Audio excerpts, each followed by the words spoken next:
ইতিহাস সাক্ষী সেই ব্রিটিশ খেদাও আন্দোলন থেকে শুরু করে 2001 সালের 1 অক্টোবরের নির্বাচন পর্যন্ত ওলামারা যেখানে ঐক্যবদ্ধ হয়েছে সেখানেই বিজয় এসেছে। আমরা লক্ষ্য করে দেখেছি আফগানিস্তান যুদ্ধ করল রাশিয়ার সাথে। এটি একটি অসম যুদ্ধ ছিল।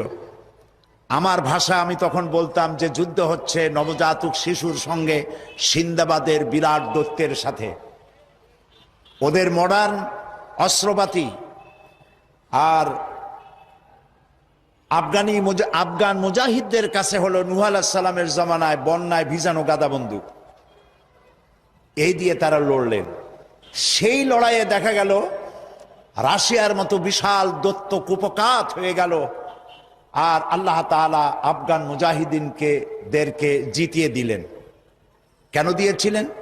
কারণ যুদ্ধ যখন লাগলো তখন সবাই পালানো শুরু করলো। ওই দেশটা জঙ্গল আর পাহাড় দিয়ে ভরা, সব পাহাড়ে জঙ্গলে সব পালাতে শুরু করলো।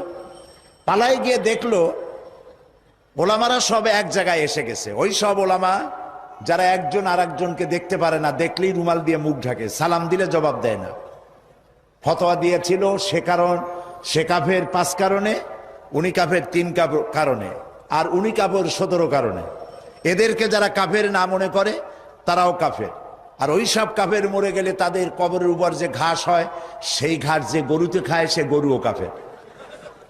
এই রকমের ফতোয়াবাজি যারা করছিল তারা পাহাড়ে জঙ্গলে সব একজনের সঙ্গে আর একজনের দেখা হয়ে গেল, সালাম করলো, কোলাকুলি করলো। ব্যাপারটা ছিল এরকম, একজন বলছিল যে আমার ছেলেরা গেল মামু বাড়ি, মেয়েরা গেল নানা বাড়ি, বউ গেল তার বাপের বাড়ি, আমি গেলাম আমার শ্বশুর বাড়ি, যাই দেখি আমরা সব এক জায়গায়। এখন জঙ্গলের ভিতরে গিয়ে আলেম ওলামা, সুন্নি বেদাতি, এইটা সেইটা সব এক জায়গায় হয়ে গেছে, কোলাকুলি শুরু হয়েছে। বলল যদি এই কোলাকুলি আগে করতাম তাহলে তো রাশিয়ার ভূত আমাদের ঘাড়ে চড়তে পারতো না। সুতরাং 9 বছর যুদ্ধ চললো। এই 9 বছরের অসম যুদ্ধে ওলামাদের ঐক্যের কারণেই আল্লাহ পাক আফগানের মুসলমানদেরকে ইসলামী রাষ্ট্র প্রতিষ্ঠার সুযোগ করে দিয়েছিলেন। আবার যে পতন ঘটলো তাও মুজাহিদ আলেমদের মধ্যে যখন তাফরিকার সৃষ্টি হলো, ইখতিলাফ তৈরি হলো, একে অপরকে সন্দেহ করলো, দেখতে পারলো না, ভালো লাগলো না, সালাম কালাম করলো না, আবার কপাল পুড়লো, আবার বুশ এসে এদের হুশ নষ্ট করে দিল। আফগান আবার চলে গেল আরেকজনের দখলে। ঠিক এমনি করে ইরানের মুসলমানেরা, তাদের সাথে আমাদের আকীদার অনেক বেশ কম আছে, কিন্তু তারা যখন ঐক্যবদ্ধ হলো, ইরানের ওলামারা আয়াতুল্লাহরা যখন ঐক্যবদ্ধ হলেন, তখন আমেরিকার মতো বিরাট পরাশক্তিকে তারা পদানত করে ইসলামী রাষ্ট্র, তাদের ভাষায় তারা ইসলামী রাষ্ট্র প্রতিষ্ঠা করতে সক্ষম হয়েছে এবং আমেরিকাকে পদানত করেছে। এখানে আয়াতুল্লাহ খমিনীর একটি কথা আমার মনে পড়ে, কি সাহস তার! ইমান আকীদা যাই থাকুক, আকীদার প্রশ্নে আমরা আপোষ করব না, কিন্তু এই কথাটা তো বলতেই পারি। যখন আমেরিকা তাকে বলেছিল যে আমার দূতাবাস থেকে যে 56 জনকে গ্রেফতার করা হয়েছে আমেরিকান, এদেরকে ছেড়ে দাও, তা না হলে তোমার খাদ্য রসদ আমেরিকা থেকে যত সাহায্য যায় সব বন্ধ করে দেওয়া হবে। আয়াতুল্লাহ খমেনি জবাব দিয়েছিলেন আমেরিকান প্রেসিডেন্টকে, তুমি কারে খাবারের ভয় দেখাও? যেই জাতির বছরে 1 মাস না খাইয়া থাকা ফরজ, সেই জাতি তোমার খাবারের অপেক্ষা করবে। তোমার মতো কাফেরদের খাবারের কোনো পরোয়া আমরা করি না। মুসলমানেরা যখন ঐক্যবদ্ধ হয়েছিলেন, আল্লাহ তাদেরকে বিজয় দান করেছিলেন সেখানে।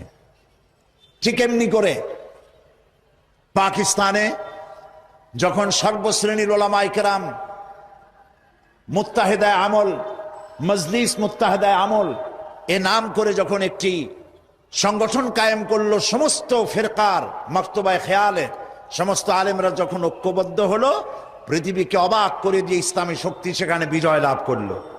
ঠিক অনুরূপভাবে বাংলাদেশ বিগত সরকার এইখানে অত্যাচার করেছে আলেমদের উপরে, এবং সবচাইতে বেশি দুশ্মনী করেছে তারা আলেমদের সাথে। আলেমরা ছিল তাদের জীবনের দুশ্মন। যে কবি তার কবিতার মধ্যে লিখেছে, ফজরের নামাজ যখন, ফজরের আজান যখন শুনি, মনে হয় যেন বেশ্যা তার খরিদ্দার ডাকতেছে। নাউজুবিল্লাহ।